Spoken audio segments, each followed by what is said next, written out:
Recording in progress.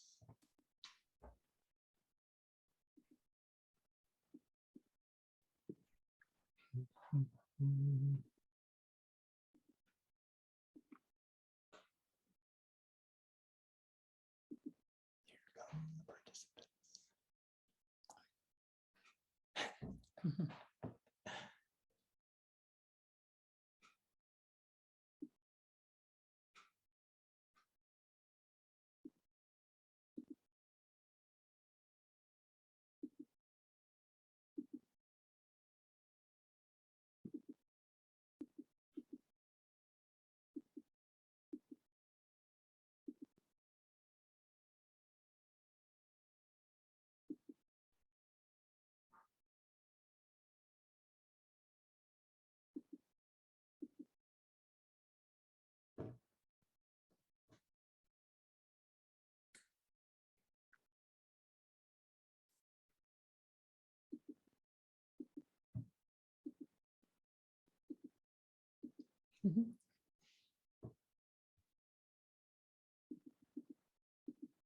All right, so I guess we can get started. So hello, everyone. Thank you so much for coming. My name's Sophie, and I'm one of the booksellers at Belmont Books. For those of you who don't know, Belmont Books is an independently and locally owned bookstore in the greater Boston area. Before we begin, I'd like to let you know that we have a number of virtual events coming up. Tomorrow, we have New York Times journalists Veronica Chambers and Jennifer Harlan joining us to discuss their book, Call and Response, The Story of Black Lives Matter. On Tuesday, October 4th, we have the launch of Lana Harper's new book, Payback's a Witch, and she'll be joined by Ashley Herring-Blake. And then on Tuesday, October 5th, we'll be joined by Eric Rickstad, who will be talking about his new book, I Am Not Who I Think I Am, in conversation with Richard Chismar. And all of these events and more can be found on our website at Belmont Books. So if you have any questions tonight during the event, feel free to type them into the chat and we can get to those. And so tonight we're joined by Joseph Sarosy and Silke Rose West, who will be giving a workshop on how to tell stories to children based on their book of the same name. Joseph Sarosy is a founder of the Juniper School, an outdoor school comprised of grades 1 through 3. He's a freelance writer for Fatherly, and in 2019, he self-published A Father's Life, a finalist in the 2019 NIEA Awards. He works with men and fathers locally and created the #GreatDad campaign to highlight the great fathers across the nation. His blog, The Storytelling Loop, has been read over by 70,000 people worldwide. And Silke Rose West is a Waldorf teacher and veteran of the Waldorf method who has taught kindergarten for over 30 years. In 1995, she co-founded the Taos Waldorf School, and today she runs an independent forest kindergarten called Taos Earth Children. She's renowned in Taos for her puppet shows and storytelling and consults with teachers and schools nationwide. And with that, I will turn it over to you guys. Okay, thank you. Welcome, everybody. I know that people are just kind of trickling in, and that's fine. As you come in, if you want, in the little chat section, it's always helpful to know why you're arriving today. Like, for example, are you a parent? Are you a grandparent? Are you a teacher? Sometimes our perspective on storytelling can shift slightly based on those roles. So yeah, if you get a chance, type that in, let us know. We're going to dive in just by starting with a little short story example. And I'm going to give a little bit of a situation to give you kind of some perspective of how, where and how this story might be told. Okay. So let's say, it's fall right now. We're kind of shifting out of that summer life into school, cooler weather, those kinds of things. And in this example, Silke and I, we do a lot of fall harvesting and collecting of apples and that kind of thing. If you ever go out to an orchard near where you live and pick apples, sometimes that's a fun activity to do with kids. And let's say we've gone out, right, with our children and we picked some apples and we had some fun and we brought it home. And now sometimes, as Silke, you're holding that apple. Can you hold that up there? Sometimes when we bring those apples home, right, our children, depending on, what our lives are like, the kids can get excited about the activity, but, an apple at lunch at school maybe just isn't that thrilling or that exciting. Or sometimes, those real apples that we're pulling off those trees, they don't necessarily look like the apples that we're getting in the grocery store. And sometimes maybe that is a little bit shocking to our kids, or maybe what they're just really excited about are the gummy bunnies or whatever that might be in their lunch today. And so I'm going to invite Silke to share a little story with us with that kind of setting as, let's say, the context of our story. Would you? Yeah, sure. Thank you. Well, hello, everybody. And I'm glad to see we have teachers and grandparents on the call today. And I went to walking and I found a little apple on the ground. And I thought to myself, I wonder what is the story of this little apple? Well, it so happened that someone took a bite out of it. I wonder who that was. Well, see, this little apple has fallen down from the tree near the farmer's house. And this apple was worried that no one would ever pick him up. And when we went to the farmer's house, their children, and we picked up these apples, this is the one that came into my hands. And I think if I listen very closely, I might hear the story of the apple. The apple said he was once hanging up high on the tree. And when he fell down, he banged himself so hard that he got bruised. The other apples all said, well, you will not be picked up to be turned into pie, for you have a bruise. And the apple was worried and thought to himself, oh, but I grew all the way through May and all the way through June and through July. And in August, when it was so hot that I thought I couldn't grow anymore, I put all this energy in. Well, dear children, let me tell you something. We are going to make an apple pie today. And I think this apple, his dream will come true if we put him in the apple pie. And perhaps then this apple will also be able to be friends with all the other apples, those that were really perfect. And he can say, look, I'm here just with you. We all get to be turned into pie. And the apple was so happy. So what do you think, dear children? Shall we take this apple and put him into our pie today? So this is just a very small story to turn this little apple that has a little bruise, a little bite taken out, into a special apple. And a story like this can also speak to children on a day when they feel like, I'm not very special. On that day, when they hear a story like this, they can relate to that. And this apple may have special story magic for these children. Yeah, thank you. Thank you, Silke. So we want to just start off with this example because what we teach in our book and in these various workshops and things that we do is what we call intuitive storytelling. Okay, and it helps to understand the difference between some other methods, right? Like one thing that's really helpful to know is that like Silke and I, we're not professional storytellers, right? We're not going up on a stage and telling stories to large crowds of people. That's not really our approach. We're telling primarily stories with our own children and with our own students. And when we talk about intuitive stories, like Silke, for example, just made that up just on the spot, right? And the purpose of the story isn't it's not about it being this blockbuster, incredible story that needs to be written down in a book and blah, blah, blah, blah. The purpose is the connection in that moment, okay? And So this intuitive method of storytelling that we're sharing is something that you're kind of, and we're going to share more about this in time. It's something that you're looking at the context. What are your children doing? What's happening in your lives? What are your children playing with? What activities are they getting involved in?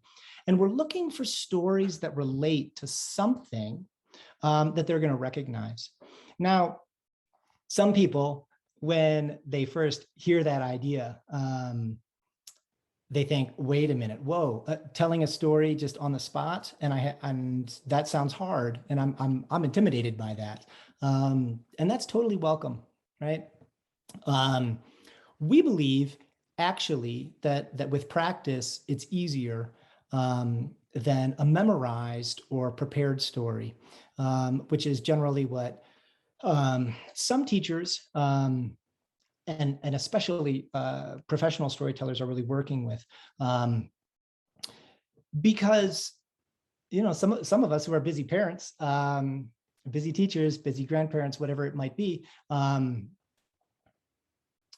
much time do you have to invest in memorizing and preparing a story so that you can sit down with your child and tell it from start to finish? Actually, that's a lot of investment of time and your energy. But humans, and we're going to share a little perspective on this in a little bit. We're natural storytellers, every single one of us. So just want to share that general piece, that what we're really talking about is this intuitive sense of storytelling, not memorizing or rehearsing a story beforehand, but literally just in the moment of your day, being attentive and telling a story really on the fly. Would you add to that? Yes, I would like to add to that. As a teacher, we can relate to this situation of the children. We've been out on a field trip now. We come into the classroom and the energy is kind of like, everybody has to get ready, let's say, for baking an apple pie, or a grandmother at home. And let's say we have another child that's coming along and the attention is not quite with the apple, or maybe I'd rather want to go watch a movie. Oh, I'd rather go play. And so this intuitive story can become your focus point to bring the children back and interest them in the activity that you have to offer, and to stay with the process. And also young children, the attention span is oftentimes not so long. And so by the time you have everything ready to really get into action, you don't lose the children. You can, again, use your intuitive story to keep the connection between yourself and the child strong, so that the children stay attentive and motivated. Because then when they can look at all the different apples and how differently they look. And so, yeah, it's a way to keep the children motivated and also feeling excited about it. And engaged. And that kind of leads into where I think we're going to move into. And so another piece of storytelling in the way that we share it, right? And we like to acknowledge that there's a lot of storytellers in the world. There's a lot of ways that people tell stories, and we love them all. What we share isn't about anything being better or worse. It's that we think this method works because we are so engaged in it in our own lives primarily, and we work with a lot of parents and teachers now who are also finding it to be very engaging in their life. And so when we're talking with our kids, I want to make a little bit of a shift, a little bit in the way we think of storytelling, because sometimes when we think of storytelling, we tend to think of the story. We tend to think of the content, let's say, or the narration of the story. And I want to invite you for a second to think of storytelling instead as a relationship, right? It's a relationship between a speaker and a listener. And when we approach storytelling from this perspective, right, it opens doors for many of us. And so I'd like to invite you, if you can think back on when you were a child, can you think of somebody, maybe it was a parent, maybe it was a grandparent, maybe it was a teacher, maybe it was a neighbor, somebody in your life who told you stories as a child. Can you think of that person right now? And when you do think of them, how are you feeling right now in your heart, in your mind about that person? And for most of us, when we recall those people in our lives, it brings up actually a deep sense of love and connection, and a sense that this person took time for me. That's what we're talking about when we're talking about storytelling, right? That's what our book is all about. This is what our work in general is all about. So it matters what the story is, yes. But what we're focusing on is that relationship. Because if you can recall somebody like that in your life that told you stories, even as a child, or certainly at this stage in your life, are you sitting there kind of going, or comparing the quality of their stories to somebody else's? Are you comparing it to stories that you've read in a book or watched in a movie? Probably not, right? Because what you experienced in those moments was unique. It was its own thing, and it really doesn't matter so much who told different stories or other things that you may have encountered elsewhere. What you felt was this sense of attention from this person. You felt noticed. You felt like they had time for you. And that's, again, that's what we're talking about, and trying to recreate with our own kids now, whether that's our children, our students, whoever it might be.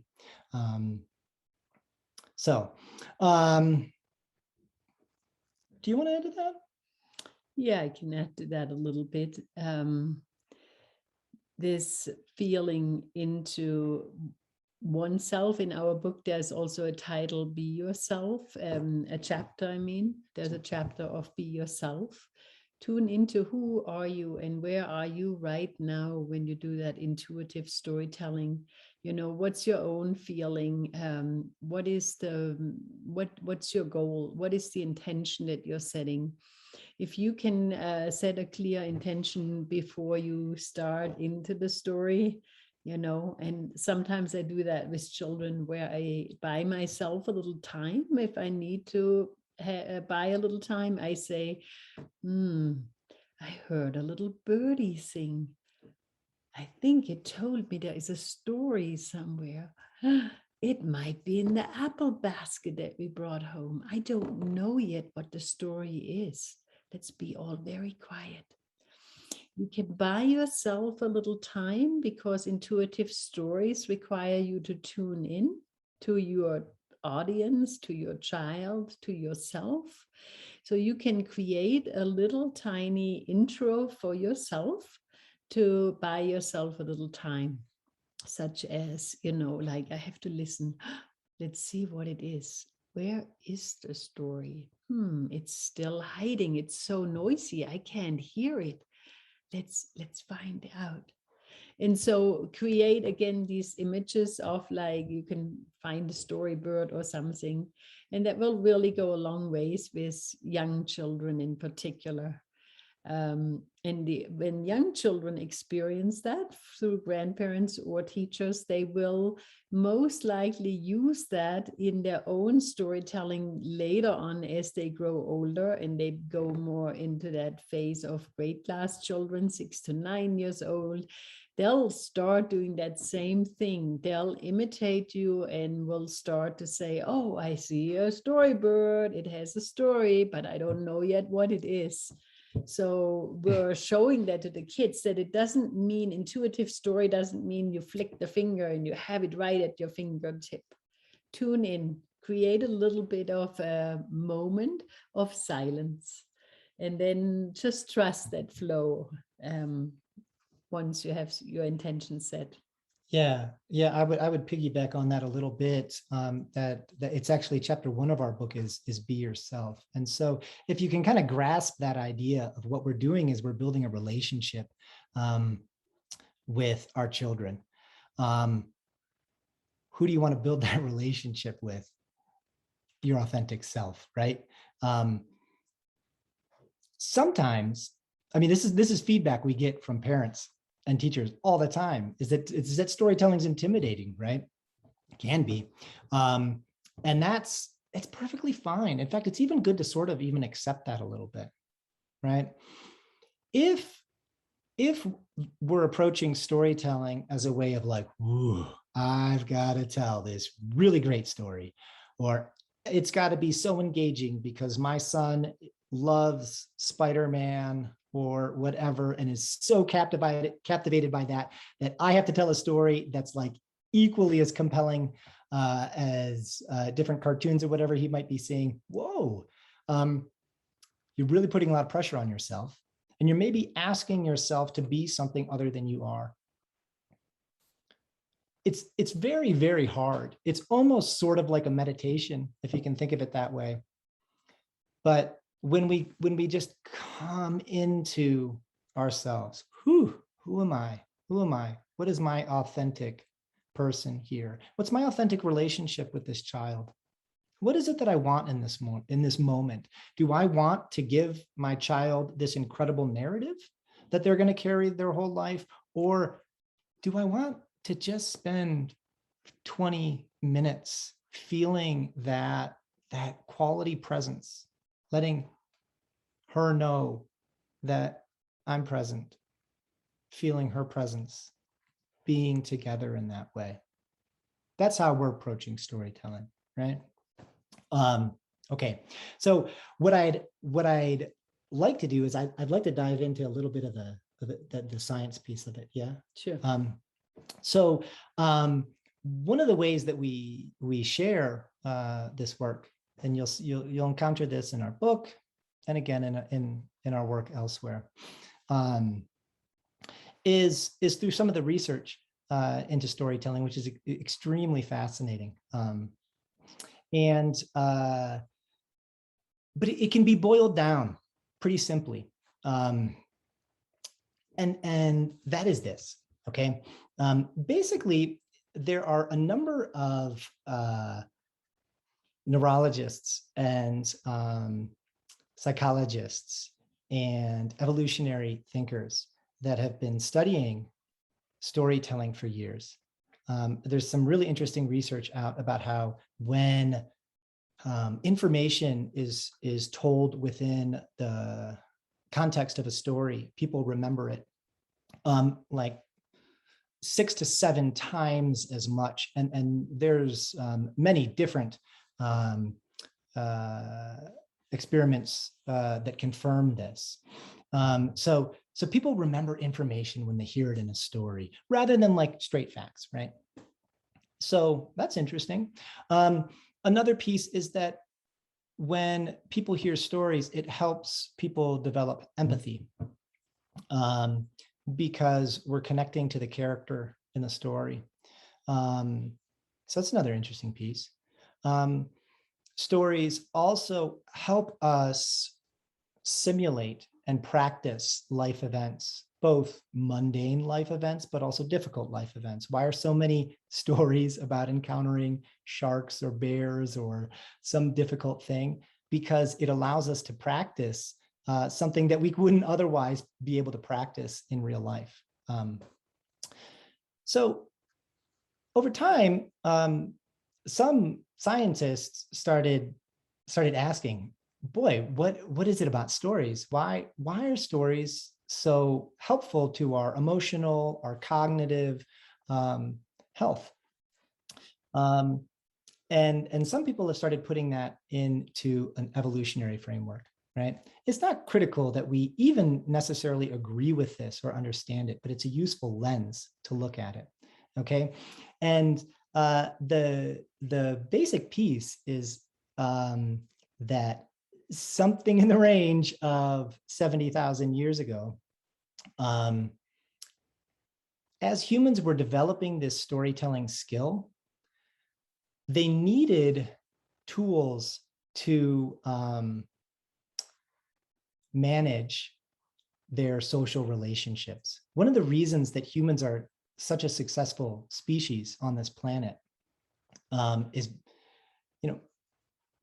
we're intelligent creatures, surely, but what's especially important is our social relationships. And how do we manage those social relationships? Storytelling turns out to be an incredibly important way that we do that. And if you look at all of our major social institutions, our tribes, our religions, our nations, our families, our neighborhoods, even our cliques in high school, different music groups, things like that, we find stories at the root of all of these things. They're a critical part of the formation of these groups. By telling stories, we're forming social, we're passing on cultural and social values, and we're also literally living that experience of practicing these shared social engagements, right? And so why is storytelling so beneficial to our mental emotional health? Well, it appears that humans evolved this skill very much for that purpose, in order to share and disseminate information, to manage social relationships, to create cohesive, common values and structures. And none of this is critical, right? We're talking about how to tell stories to children. But what it can do in understanding this background, it demonstrates that we are the inheritors of our ancestors' genes, their skills. And what it means is that every single one of us is a storyteller, right? It equalizes the playing field, because sometimes in our modern world, right, we have so many stories that we encounter through incredibly talented authors and speakers and filmmakers and you name it, right? And when we're sitting with our kids at home or at school, it's easy to encounter self-doubt. I mean, I certainly encounter self-doubt all the time. But when we understand this evolutionary lens a little bit, we can begin to see that every human is a storyteller. You have this gift, just like I have this gift, just like everyone else does. And when you tap into that, when you own it, right? When you actually own it and say, that's right, I am a storyteller. It can help give you expression in your own voice. Yeah, I would like to add something onto that. Being a Waldorf teacher, we use storytelling in the Waldorf kindergarten throughout, and also in the grade classes to pass on information. And what I have noticed is children that are able to listen to stories, they are able to actually create internal pictures. And when children are not being told stories, but have, for example, a lot of screen time, it can be very difficult to create the inner picture, because it's actually work for the young child. Unless it's used to storytelling from very early on, then the child is able to create these internal pictures. And for us too, as adults, this the imagination, can I form an internal picture to tell a story? So sometimes we fall back on, say, the picture book because there is a picture in it, and oftentimes children say, oh, please read me a picture book. So now if you have only the story and you don't have the book to fall back on, it is a little bit harder work for the child. If you integrate it into your life, the child will be able to develop that skill. And actually you as an adult too, it will help you to stay more fluid and alive in your own way of thinking, that, because you can't always fall back to the old story, you can't always fall back to the book that you have at hand. And so you may find yourself also in a time with your child, let's say you're traveling and you don't have a book nearby, you don't have things you can fall back on, and all of a sudden you feel stuck. Now, if your child is used to listening to stories, and you are learning this skill, then you don't have to even worry about that being stuck somewhere. Let's say at the train station, the train isn't coming. You're like, oh, well, I got a story to tell you about the train that's not coming. And in the modern world, we can so easily go to our device, like we can go to the phone, or we could plug in, a story on an audio tape.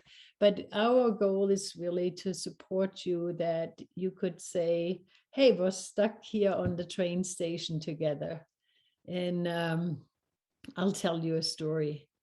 And in that moment, we're tuning in, and it's very special. And it's actually a moment that now connects us. We're stuck together. And this story is between you and me. No one on the computer has ever heard this story. Imagine how powerful that is. No one has ever heard it. And you have to listen to it, because I might forget it. And then maybe at home, you can tell him the story that I'm telling you now, because even I might forget it. The story might run away from me. So it is work telling stories. It's work listening to stories, because we live in a time where we have so much information input. We have so many books available. We have so many audio tapes available. And so to do this is actually coming back home to really to that simplicity of life. I'm just laughing at audio tapes. Okay. No, but Oh, I'm I don't sorry. mean, oh man, all those audio tapes we're all listening to these days. Okay. No, that's funny. No, but I think that's so right on. And it just gets to the heart of what we're sharing and what we experience so frequently. Silke and I have told, probably thousands of stories between the two of us, and many stories together. And it is such a sweet experience. And as Silke says, right, you're stuck in the train station or something, and you're bored or you're frustrated or something's difficult. And sometimes in these moments, right, we look for something that will engage our children. And if we think of storytelling as what's the word? An entertainment, right? If we're looking for something that we can give our child so that they're content, then that's where we can encounter some of these other things, audio stories and different things. But what we're really trying to address is in these moments sharing that connection. It's not simply a matter of keeping our child occupied. It's that, I want to invest in this moment. I want to create something here. I want to build something here that is going to be lasting. And it's about this relationship with my child. And that sometimes is an incredibly powerful experience. Yeah. Okay, so maybe we'll move into a little bit of just method. Yeah. Sure, let's do a little practical. Yeah. Yeah. So the method we teach, and even before I jump into that, I'll reiterate that, there's a million ways to tell stories, right? What we share is a method that we believe will help you get started, help you, give you some courage and some ideas about where to begin. But again, it's not about this is right and what somebody else does is wrong. That's a distraction. It's just that wherever you find inspiration to begin, God bless you. That's a beautiful place to be. Mm-hmm. So what we teach is what we call the storytelling loop. Okay. And the storytelling loop looks something like this.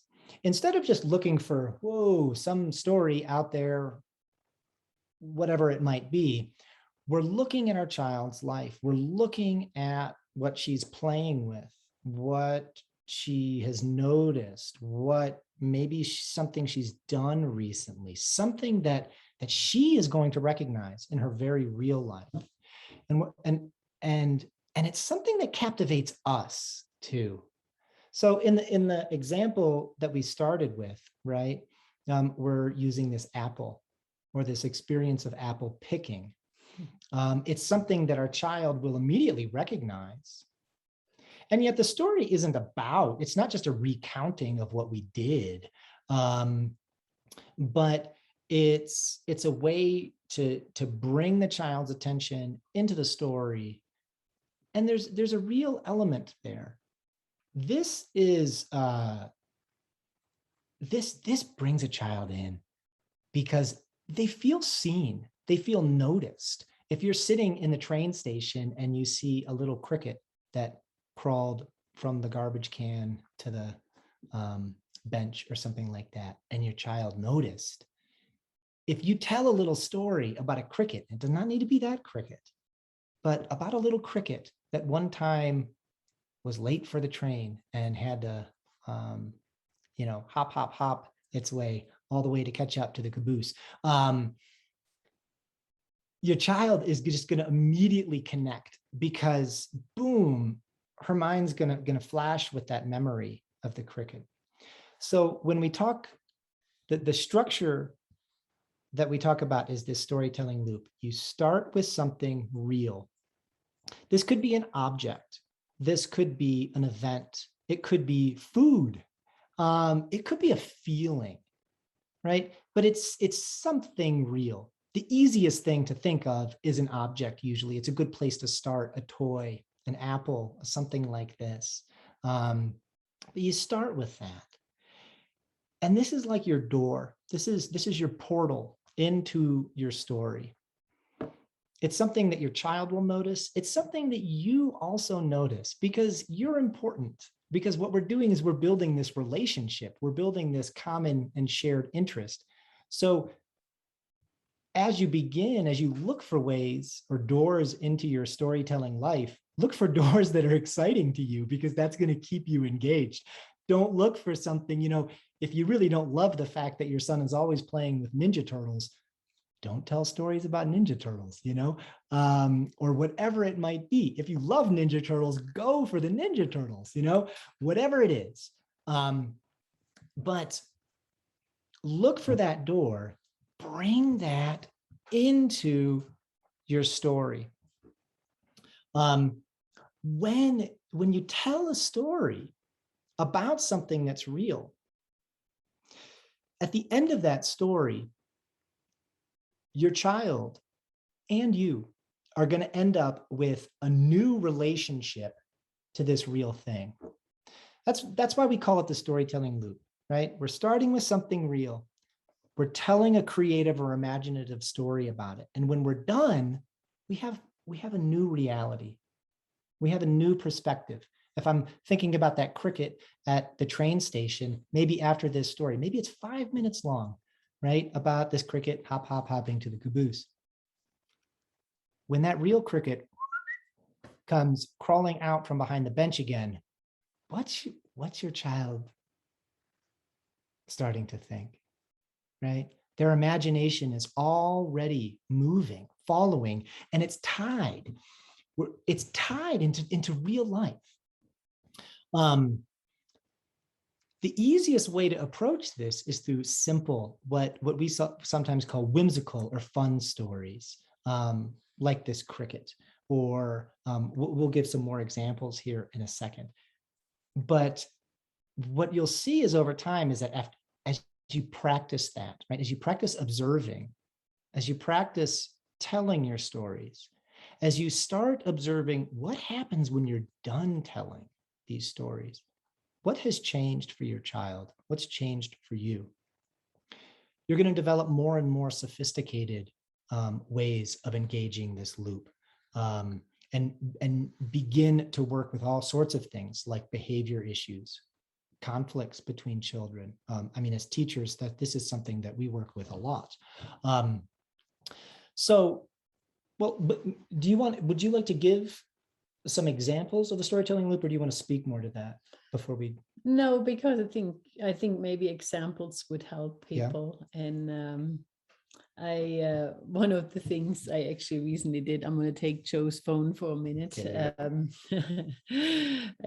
Sometimes I love to tell the story about the little magic box, and the little magic box was left somewhere behind, and a little gnome found it and turned it into a table. You know, we can imagine this phone becoming a little table and even an apple sitting on it.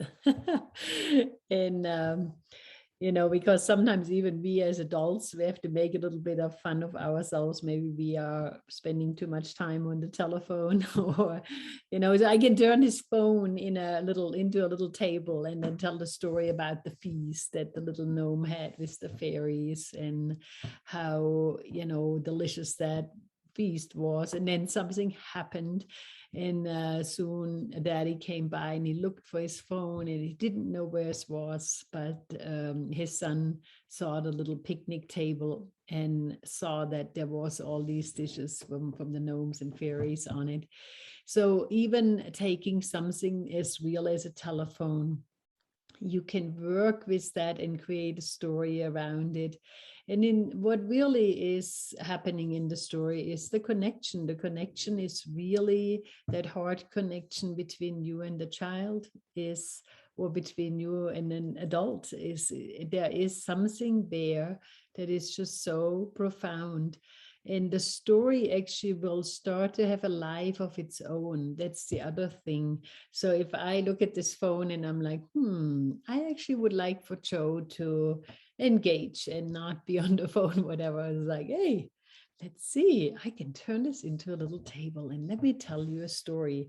So I can even make this work with an adult. But for a young child, let's imagine we're going to a restaurant, and oftentimes everybody's on their screen checking the Facebook or whatever, but it's like we actually went out for dinner because we want to connect with our family. And let's say there is like 5 people sitting around the table, and you could take your phone and say like, oh, imagine there is a gnome family or a magical family that came to the restaurant, and you're sitting here and maybe your food isn't arriving and you're starting to get a little impatient, and you can weave that into the story. Well, they had to walk all the way up to the mountain to get like some water from the mountain spring. In this moment, your family is connected around the dinner table. Your phone that could easily be a distraction to the connection becomes part of the story. And even the environment you are in, you're sitting in the middle of a restaurant, will actually tune out, and you'll find yourself being so sweetly connected in a way that it will be an unforgettable dinner by the time you leave that restaurant. The story has that much power, and it's so beautiful. And that's what we want for you, and we want that for ourselves, this beautiful connection, heart to heart, human to human. And that's why we also wrote this book, How to Tell Stories to Children, because Joe is really good in like saying, yeah, there's a method, there's a way, there's stepping stones, you can follow that. And so the outline in the book really can help you to see how to go through these different steps in the storytelling loop. was just an example I thought would be helpful, because it can also be an activity for the whole family. And that's what we want for you, for our listeners and for our readers, that this real, true life human connection is being established through storytelling. Yeah. Yeah. And again, and what ties that in is that that historical and even that scientific lens reminds us that we're all capable of this, actually. This is what humans have been doing for many thousands of years, and you inherited those skills. And like anything, we have to practice. We have to practice it. And identifying some of those key things. So in this example, Silke was talking about using the phone and using a little table. This is one thing we address in the book, and is one of the most useful ideas to enter into a story about anything, which is to think of little creatures who are encountering something maybe from a novel perspective. And so Silke uses gnomes and fairies all the time. Silke is very magical that way. But it could be animals. Animals are often really helpful characters in stories because they can encounter human objects, events, things with totally different perspectives. Right. So when the little gnomes and fairies build a little table out of the phone and they put their little dishes and teacups there, a child just tends to just sort of take interest in that. A lot of adults will too. It just changes our mind. It's just kind of an interesting way to look at it. And so that can be an extremely helpful tool. If we're following that storytelling loop idea, we're starting with something real. And in this case, an object. Maybe it's a toy. Maybe it's a doll or a human character that our child plays with a lot. Maybe that character itself comes alive in the story. Or maybe, an animal comes along when it's left outside and goes, who is this that was left behind? And starts looking at it and says, wait a minute, I think this shirt would fit me. And the little mouse takes the shirt off the doll and tries it on, and then, goes running around, or things like this. Little stories and like entry points to these stories can really engage children, because again, it's real, it's about their lives. And this is something that you can do that no other storyteller can do for you. Okay, I think we'd like to give some more examples. We'd also love to open it up. If anybody has questions, we have maybe about 15 minutes left. If you type them into your chat, we can see them and we can try to address some specific things. So feel free to do that now if you have. And in the meantime, maybe we can give a couple other examples of using the storytelling loop. Yeah, I would like to say that if you're listening to this and anything that we spoke of, you would like, more example of something, we have 15 minutes and we would be happy to actually support you if you even have questions on how to craft a story, or if something else comes up, we would love to hear questions and answer them. Yeah, the nature of this time is we only have really even about 45 minutes by the time this is over. I will also put this out there that beyond our book, if you go to our website, which is howtotellstories2children.com, you're going to find that we have a podcast. We're actually beginning season 2. We have really quite a lot of blog articles and things that get more specific into these individual points. Saw that just pop up there. So you're also going to be able, great. You're also going to be able to find more in-depth things there. Do you want to address that? I see here from Dean, thank you for writing. Yes. Well, I work with larger groups. At one point, I held a whole school here in Taos of about 120 people. And when we are in a large group, a large audience with different age groups for children, and that also has like older children in it, it is good to do a little bit of warm up maybe before the story, where like you can all clap some hands together and reach up to the sun, go and touch down to the earth. And in that moment of creating a collective movement, or you're creating a collective energy, and then you bring in out of the movement, you come to more of a silence and say, did you hear? Did you hear that today is a special day? And there is a special story that's to be told. It's a story for young and for old. Well, there are ways that you can enter into the large group, that you address the group in, like, yeah, the older kids know they're seen. And at the same time, in the tone of your voice, you could really be speaking to the younger children. And, work a little bit with content, but also with your voice, and to engage the children, so for larger groups, it's really good to have your intention. Like, say, for example, today I did a harvest festival with children from 6 to 9 years old. And I told them the story about the king who had made this decree that no one shall laugh anymore, because the king had a problem and he was deciding that laughter would just not be the right thing. Anyways, so the story all came, it turned into like this laughter story, and we had laughter in between. And it really was a connecting thing for the children all. And I think they felt that, yeah, we're in this together. And so, yeah. Can I Yes. jump Go ahead. on that a little bit? Because I'd like to respond a little bit, because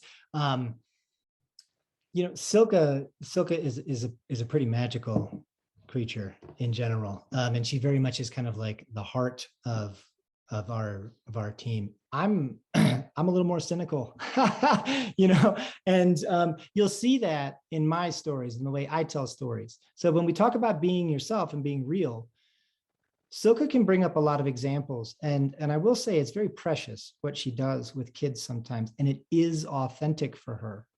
But when we're talking sometimes about maybe working with older children, and I'm not sure if this exactly is your question, Dean, but it's something that I encounter when I sit there and I tell a story, even when it's to young kids, because I care that I want to like my stories. I want to be engaged in my stories.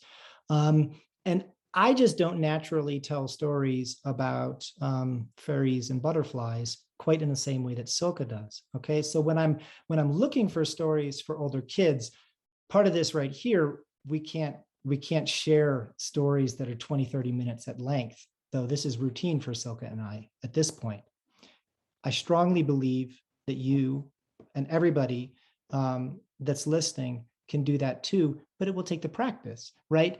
And so the other piece is this: yes, it helps to start when your kids are young, if you can. If you can, start when your kids are very young, because simple stories are going to engage them. And your interactions with your kids when they're that, it's going to feed you too. Because when you're telling stories to a 2-year-old, a 3-year-old, a 4-year-old, the plot line does not have to be outstandingly complex. Their enjoyment in that emotional connection that you're feeling is going to feed you. And as you're practicing, you're going to develop your skills. You're going to get better and better. Like, I'm teaching this today. My daughter's 9 years old, right? And here I am teaching storytelling and writing about it. And the reality is, I really began this work when my daughter was born. So 9 years is some time, But again, we're not trained professionals that are going on stage to do this. It's the practice. And so how do you tell stories with older children or with older groups or larger groups? It's the practice. And now if you want to go from 0 to 60, go for it. That's great. That's super cool. Challenge yourself.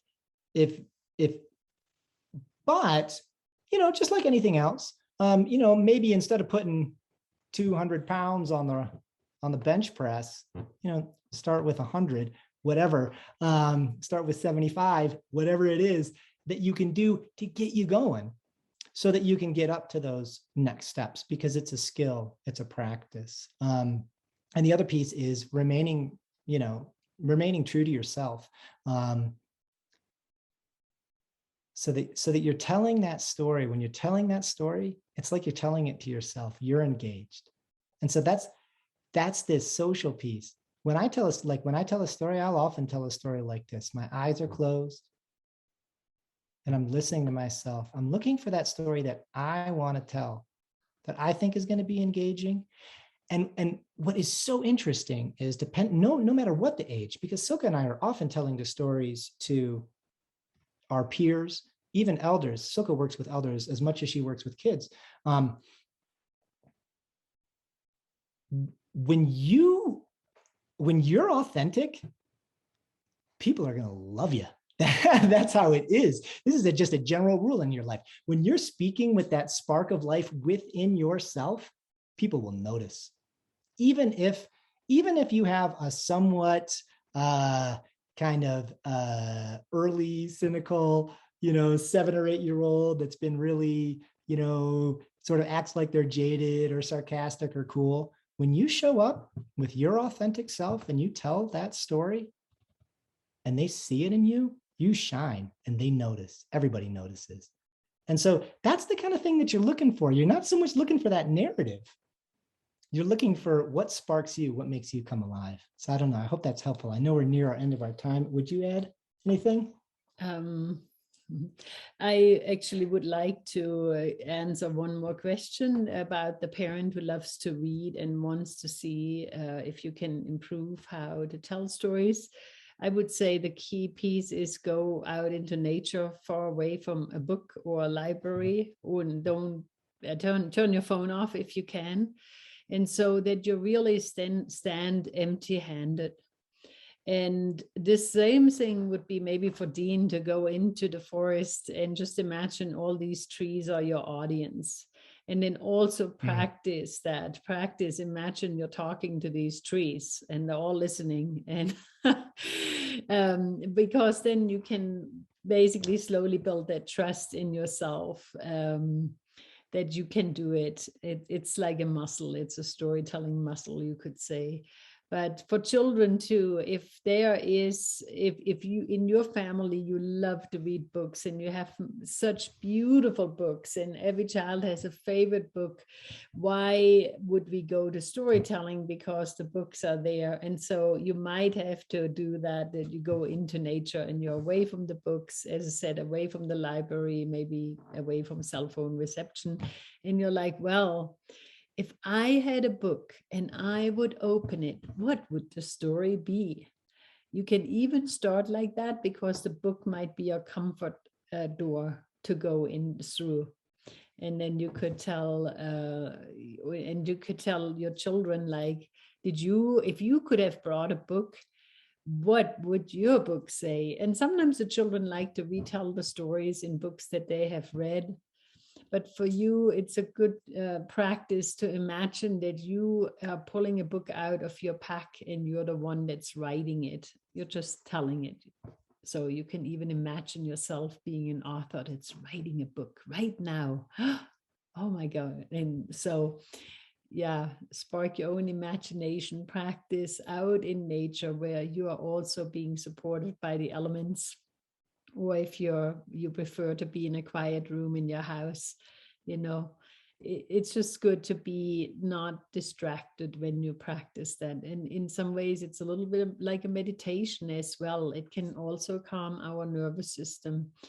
And when we go in front of big groups, sometimes people become nervous. And so taking a little bit that time to, okay, I'll breathe. I laugh about myself. What if my story is going to be, so obnoxious that everybody is going to throw apples at me? Make a little fun of yourself. And don't take yourself too serious. Mhm. And you'll just see that it's like if your heart is open and you can put away the worries and the fear, you will actually be amazed at what can happen. Mm. It is really like a miracle. And that's what we humans long for, this true heart connection. So I encourage you to just practice and and just experience for yourself how powerful it can be. Yeah, thank you. I think we're at the end here, and so just reiterating that inspiration. We love to share ideas about how to get started, and you'll find lots of those in our book and on our website and elsewhere, and we share as much as we can in this time. But the deepest thing is really that inspiration. If you find that inspiration to get started, it's going to feed you, and you're gonna find that you've got something inside you to keep this moving. We hope that you find that. Thanks everybody for showing up today and listening, and we wish you well. Thank you. Thank you guys so much for coming. That was really great. Yeah. All right. Thanks, Sophie. Have a good night. Yeah. Okay. All right. Okay. Thank you, everybody. Take care. Bye.